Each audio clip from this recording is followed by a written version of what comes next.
તેના પર નજર કરીએ અત્યારની હાલની અપડેટ। નિવૃત્ત આઈએએસ પ્રદીપ શર્માની મુશ્કેલી વધી। નિવૃત્ત આઈએએસ પ્રદીપ શર્માને લઈ અને અપડેટ। અમદાવાદની વિશેષ ઈડી અદાલતે આઈએએસ પ્રદીપ શર્માને દોષિત જાહેર કર્યા છે। બપોર બાદ ઈડીની વિશેષ કોર્ટ દ્વારા સજા સંભળાવવામાં આવશે। તો પૂર્વ આઈએએસ પ્રદીપ શર્માની મુશ્કેલીઓ વધી છે। ભુજમાં કંપનીને ગેરકાયદેસર જમીન ફાળવણી કેસ તેમના પર ચાલી રહ્યો હતો અને તેમાં તેઓ દોષિત જાહેર થયા છે। નિવૃત્ત આઈએએસ પ્રદીપ શર્માની મુશ્કેલીઓ વધી છે।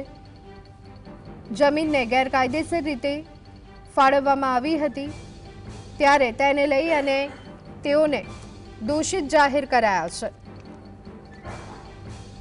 તો આ અંગે વધુ વિગત મેળવી લઈએ। સંવાદદાતા ધવલ અમારી સાથે જોડાઈ ગયા છે। ધવલ, પૂર્વ આઈએએસને દોષિત ઠેરવવામાં આવ્યા છે, બપોર બાદ સજા સંભળાવવામાં આવશે, શું વિગતો?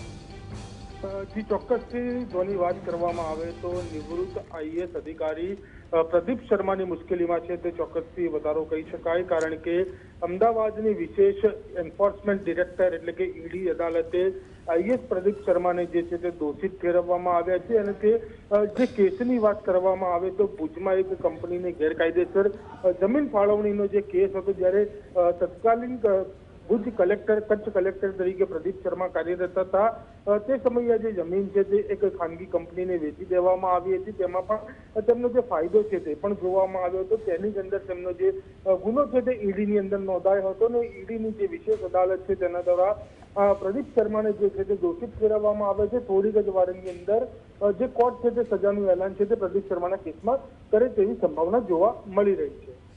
જી આભાર ધવલ, સમગ્ર માહિતી આપવા બદલ।